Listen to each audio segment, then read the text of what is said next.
大家好，我是小青。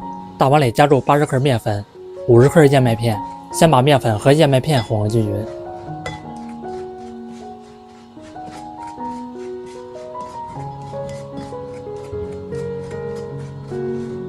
再倒入120克清水，继续来搅拌一下，让燕麦片吸收里面的水分。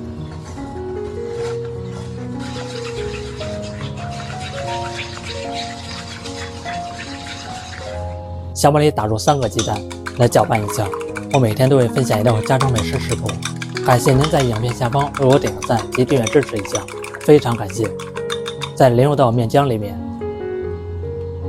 准备1根胡萝卜，先切成薄片，再切成细丝，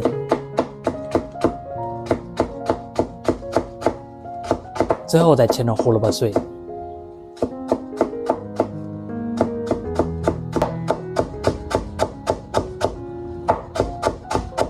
切好放入面浆里，再准备一点小葱、香菜，同样切成碎。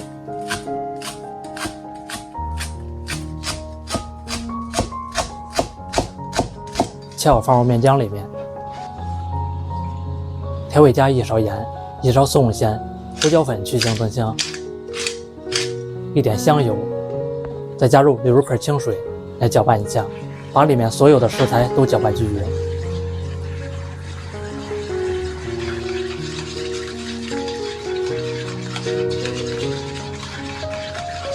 一直搅到像我这样稍微稀一点的面浆就行。准备1个平底不粘锅，配一层松油，再放入1勺面浆，先晃动一下锅，整理平整。全程使用小火慢慢煎，凝固之后再晃动一下锅，受热均匀。底面煎到定型，再喷一层油锁住水分。下面一直煎到金黄色，再翻一个面继续煎。在家里做这个早餐非常快，一张大概3分钟左右。咱们一直把两面都煎到金黄出现起骨就熟了，再盛入到盘子里面，锅里喷一层油，再来做一张。再蒯入1勺面糊，再晃动一下锅，整理成圆饼。还是同样的操作啊！这个早餐燕麦鸡蛋饼您喜欢吃吗？如果喜欢吃，可以尝试这样做一次，非常不错，营养丰富。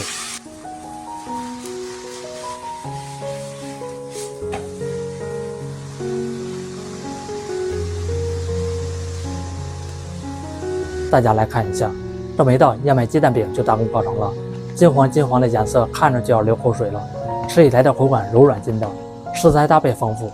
如果早上起来不知道吃什么，可以试试这样做，做法简单还好吃，家人都喜欢，喜欢吃就赶快收藏起来试吧。感谢您的订阅支持，我们下期食谱再见。